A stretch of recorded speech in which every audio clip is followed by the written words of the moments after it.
Hello, all you kings, queens, and those in between, and welcome to another minisode of Busted Limes. I'm your host, Paresh Maharaj, and today I'm going to explain to you why the recent loss of KissAnime is not that big of a deal.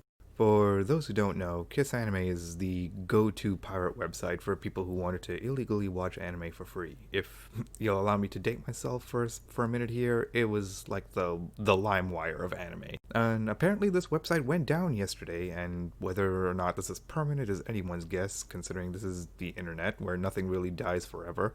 And this site going down led to a bunch of whiny anime nerds who clearly have never done any research into legal streaming options to start, well, mourning, for lack of a better word.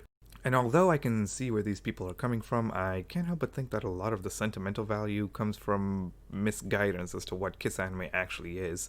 So I'm hoping to dispel some of the misconceptions about the site by addressing two of the most common defenses that I see of it. The first one is that KissAnime is their only option because legal streaming options are too expensive. Okay, valid. Not everyone has the money to subscribe to multiple services, but this is where that lack of research I mentioned earlier comes in.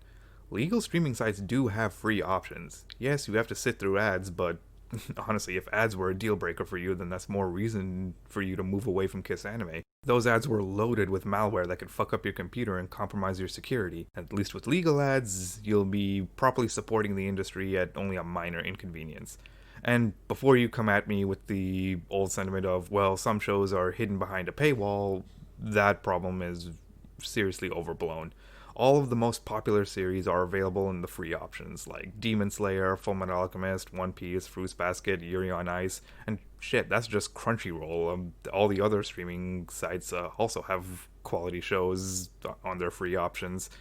And also, friendly reminder that streaming is a cancel anytime deal, so what you could do is you could pay for only 1 month if you really want to see a show that's hidden behind a paywall, which honestly, for Azumanga Daioh over on High Dive, I'd say $5 for just a 1 month before you cancel. Absolutely worth it. I mean, shit, I plan on canceling my Disney Plus subscription after I finish the MCU rewatch. But then there's the other common defense, which deals with preservation issues. KissAnime going down means that all of the hard-to-find series go with it. And that is a legitimate concern, but I feel like it paints KissAnime as something that it's not, which is a noble force for preservation. KissAnime is a business, first and foremost. A business that was willing to squeeze every bit of ad revenue out of stolen shows, to the point that the site won't work if you use an ad blocker. And I even saw screen caps that suggested it was trying to set up a premium service, which is just disgusting on so many levels. So they were just a few steps away from locking those lost series behind a paywall anyway. You could say they lived long enough to become an even bigger villain. Now, none of this is to say that if you've ever used KissAnime that automatically makes you a bad person. Relying on shitty companies to provide services is a staple of the society we live in. I'm just saying that your sympathies are better spent elsewhere, and not in the least because there are other pirate sites out there, and torrents are still an option if you really can't afford any kind of streaming service. A lot of you feel like KissAnime raised you. Well, it's high time you left the nest.